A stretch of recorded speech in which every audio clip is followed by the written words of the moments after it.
Listening to George VI himself, there were clues there. I wasn't in a position of having to mimic him. He's not as familiar to the world as, say, Churchill. Right.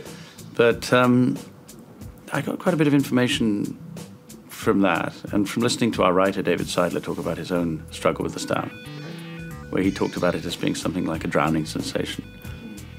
And there's certain images of George VI. You don't find very many images of him really where he, it's at his worst, because I think by the time he was recorded, he'd spent quite a lot of time with Logue. But there is a moment, it was taken from 1937, in a speech he made in Glasgow in a stadium, where you do see him, you see his mouth working, his jaw going, you see his eyes close. He's on his own completely.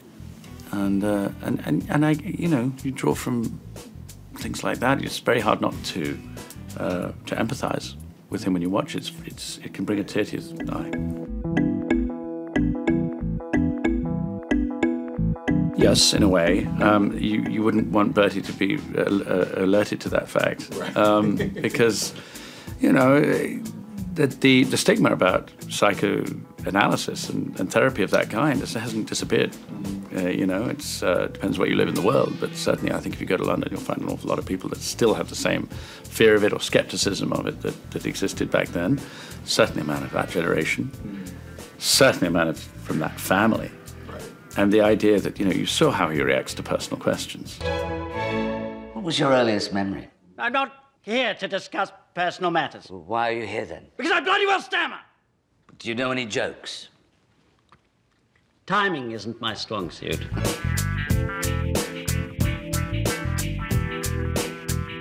We weren't friends in the sense that we kept in touch. I mean, we got on fantastically well when we were promoting Shakespeare in Love here in New York, and because we didn't work much on the movie together, we were in different bits. But I knew him well enough to know he was going to be fun, right. And that helped. I think fun is critical. It's not, it can't. No matter how rigorous the work process was, the fact that he made me laugh, and the fact that the atmosphere on the set was buoyant, because we just, we're never serious for very long. I think energized everything we had to do.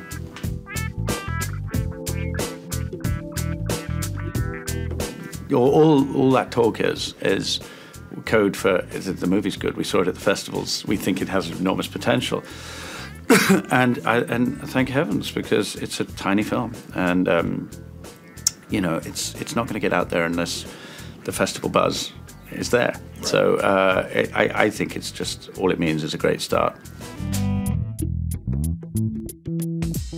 Public speaking is terrifying. Jerry Seinfeld, I think, said that figures show that fear of public speaking is greater than fear of death in most people, and you can construe from that at a funeral most people would rather be in the coffin than giving the eulogy.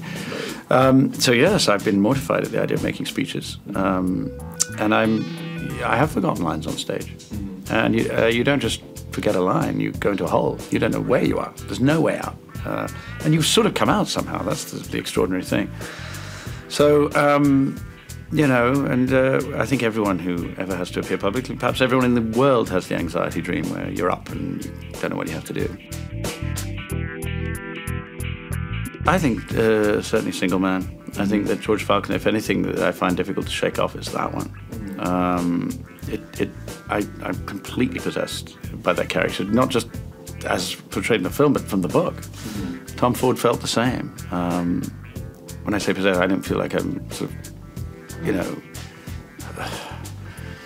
it's not in a negative way. I just, sometimes you find a character in a story and you find them so real and so lovable that you want them to be real, and you kind of half imagine you're going to perhaps run into them somewhere and you want to perhaps make sure they're okay or whatever. And that is how I feel about that character. And so I think that it's quite a gift to have that land in your lap as an actor.